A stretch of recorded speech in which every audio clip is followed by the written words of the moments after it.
আসসালামু আলাইকুম। রসুলপুর মাথায় হাজার যেমন উচ্চ বিদ্যালয়ের অনলাইন ক্লাসে সবাইকে স্বাগত। আজকে আমরা ক্লাস 8-এর ইংলিশ সায়েন্স পেপার ক্লাস করতে যাচ্ছি।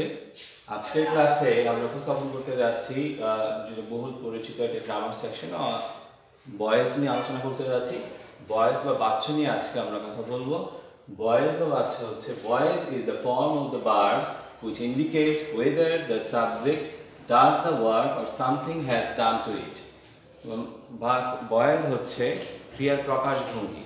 ক্রিয়া সেই ঘটন যে ঘটন দ্বারা বোঝা যায় সাবজেক্ট নিজে কাজ করেছে নাকি কাজটা সাবজেক্টের উপরে এসে পড়েছে, সেটা আমরা এই বয়েস দ্বারা বুঝতে পারি, বয়েস বা বাচ্চ দ্বারা। আমি আবার বলছি, বয়েস is the form of the verb which indicates whether the subject does the work or something has done to it.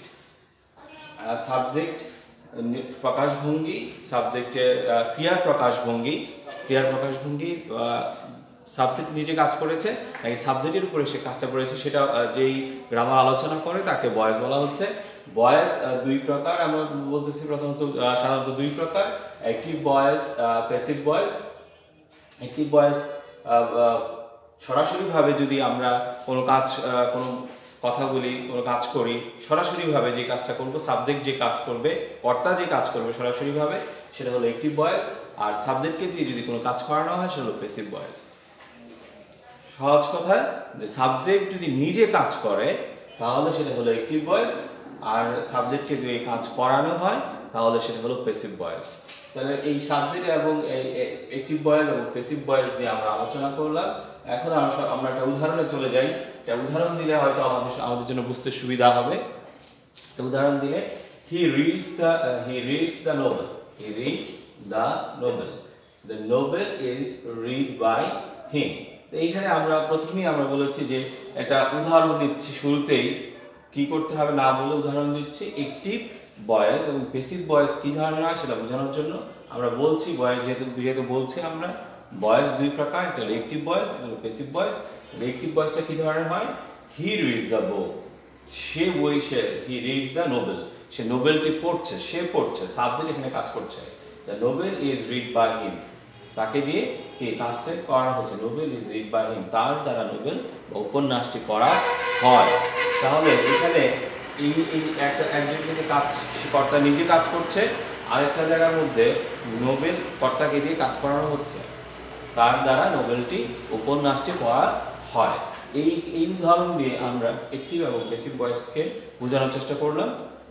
তারপর আমরা চলে যাই মৌলিক যে ধারণাটা, মৌলিক ধারণা যে কিভাবে আমাদের প্রত্যেকটা ভয়েস আমাদের করতে হবে, ভয়েস করতে হবে, সেটা আমরা কিভাবে করতে হবে, কোন কোন বিষয়গুলো আমাদের মাথায় রাখতে হবে, কোন কোন জিনিসগুলো চিন্তায় রাখতে হবে, সেই জিনিসগুলো আমরা এখানে লিখে রেখেছি, আমরা সেগুলো বলার চেষ্টা করছি। এখন ভয়েস চেঞ্জের মৌলিক স্ট্রাকচার, ভয়েসের কথাগুলো মৌলিক স্ট্রাকচার আছে, সেই স্ট্রাকচারগুলো আমাদের সবসময় ফলো করতে হবে।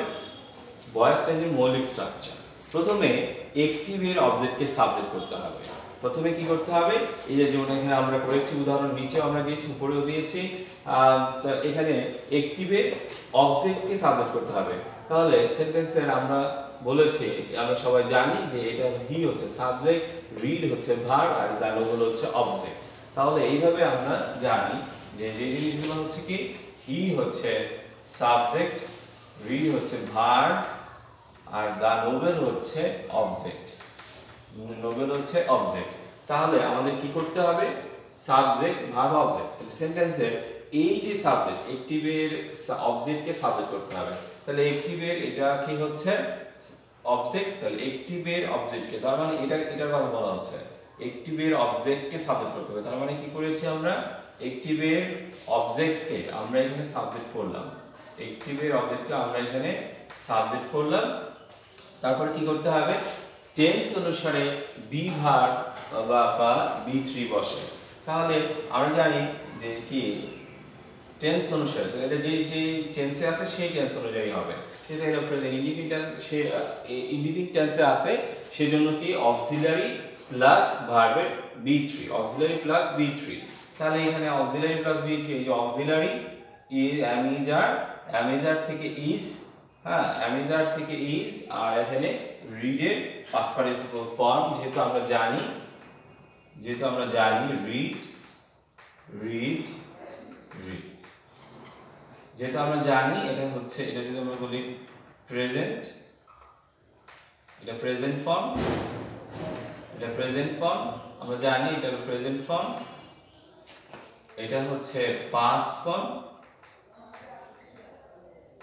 ফর্ম এটা পাস্ট পার্টিসিপল ফর্ম সংক্ষেপে আমরা পি এবং পি লিখি পাস্ট পার্টিসিপল তাহলে present form past form past form তিনটা একই রকম হতে আমরা এখানে রিড তাহলে কি he reads the novel the novel is read by him তাহলে the novel sub object K subject করলাম অ্যাক্টিভের অবজেক্ট কে সাবজেক্ট অ্যাক্টিভ সেন্টেন্সের অবজেক্ট কে আমরা কি করলাম প্যাসিভের সাবজেক্ট করলাম তারপরে টেন্স অনুসারে বি ভার্ব এবং বি থ্রি বসে বি ভার্ব টেন্স অনুসারে বসছে যেটা প্রেজেন্ট ইনডিফিনিট তাহলে এখানে অ্যামিজার থেকে একটা বসবে প্রেজেন্ট ইনডিফিনিট হওয়ার কারণে he read the book present indefinite সেজন্য এখানে অ্যামিজার থেকে একটা বসছে এবং মূল ভার্বের পাস্ট পার্টিসিপল ফর্ম এখানে বসেছে তারপরে অর্থ বুঝে preposition by with at for বসাতে হবে অর্থ বুঝে তাহলে এখানে আমরা দেখতেছি এখানে আমাদের বাই বসবে সেজন্য আমরা এখানে বাই বসিয়েছি আর নিয়ম অনুযায়ী আমরা এখানে কি প্রিপোজিশন বাই বসিয়েছি আর কি করতে হবে অ্যাক্টিভের সাবজেক্ট অবজেক্ট করতে হবে আর অ্যাক্টিভের সাবজেক্ট ছিল হি সাবজেক্টকে আমরা কি করে দিলাম আমরা এটাকে অবজেক্ট বানায় দিলাম তাহলে এখানে হি এর অবজেক্টিভ ফর্ম হচ্ছে হিম এর অবজেক্টিভ ফর্ম হচ্ছে হিম তাহলে হিমের সাবজেক্টিভ ফর্ম হচ্ছে হি এর অবজেক্টিভ ফর্ম হচ্ছে হিম সেজন্য আমরা এখানে কি করলাম হিম এর অবজেক্টিভ ফর্ম হিম বসায় দিলাম তাহলে হয়ে গেল আমাদের ভয়েস তাহলে এখানে he reads the novel is read by him তাহলে এখানে আমরা আর কতগুলো উদাহরণ দিয়ে রেখেছি উদাহরণগুলো নিয়ে আমরা একটু আলোচনা করি we all miss him most we all active we all miss him most এখানে আমরা কি করব আমরা অ্যাক্টিভের অবজেক্টকে সাবজেক্ট করব অ্যাক্টিভের অবজেক্ট কি আছে অ্যাক্টিভের অবজেক্ট আছে we অ্যাক্টিভের অবজেক্ট আছে him অ্যাক্টিভের অবজেক্ট আছে হিমকে আমরা কি করলাম অবজেক্ট আছে হিম অবজেক্টকে আমরা কি করলাম সাবজেক্ট করলাম অ্যাক্টিভের অবজেক্টকে সাবজেক্ট করলাম তারপরে আমরা কি করলাম যে কি টেন্স অনুসারে এখানে ইজ কি মিস করি তাহলে এখানে কি হয়ে গেল অ্যামিজার থেকে একটা বসবে আর তার পাস্ট পার্টিসিপল ফর্ম বসবে তাহলে অ্যামিজার থেকে একটা বসে এখানে কি হয়ে গেল মিসড হয়ে গেল তাহলে কি হয়ে গেল মিসড মোস্ট এটা থেকে গেল এটা এক্সটেনশন হিসেবে এটা থেকে যাচ্ছে আর preposition by all of us এই যে we এর অবজেক্টিভ ফর্ম হচ্ছে us তারপরে I met you yesterday তার কি করছি আমরা you অবজেক্টকে আমরা কি করলাম সাবজেক্ট করলাম তারপর টেন্স অনুযায়ী I met him যেহেতু এটা past tenses past indefinite tense আছে সেজন্য এটা কি হয়ে যাবে were প্লাস met হবে was were থেকে were তাহলে you সাথে were বসে তাহলে you were met আমরা জানি হচ্ছে meet met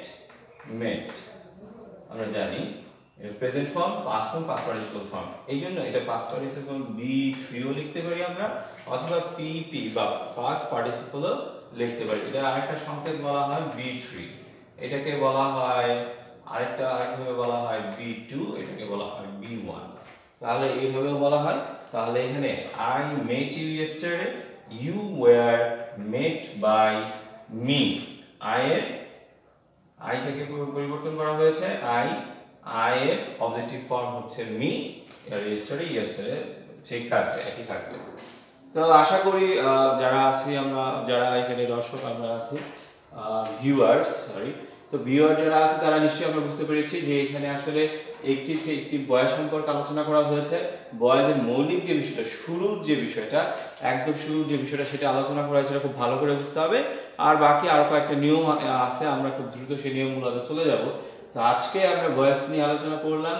তো বয়েজ নিয়ে, বয়েজ বাক্য এই দুই প্রকার, একটিভ প্যাসিভ, এবং সেটা কি করতে হবে, অ্যাক্টিভের অবজেক্টকে সাবজেক্ট করতে হবে, টেন্স অনুসারে বি ভার বা বি থ্রি বসাতে হবে, অর্থ বুঝে আমরা কি বসাবো, প্রিপোজিশন, অর্থ বুঝে আমরা প্রিপোজিশন বসাবো, অ্যাক্টিভের সাবজেক্টকে অবজেক্ট করব। এই হলো মূল বিষয়টা। এখানে আমরা উদাহরণ দিয়েছি, 3টা উদাহরণ আমরা ভেঙে ভেঙে বোঝানোর চেষ্টা করেছি। আশা করি সবাই বুঝতে পেরেছো। ধন্যবাদ সবাইকে।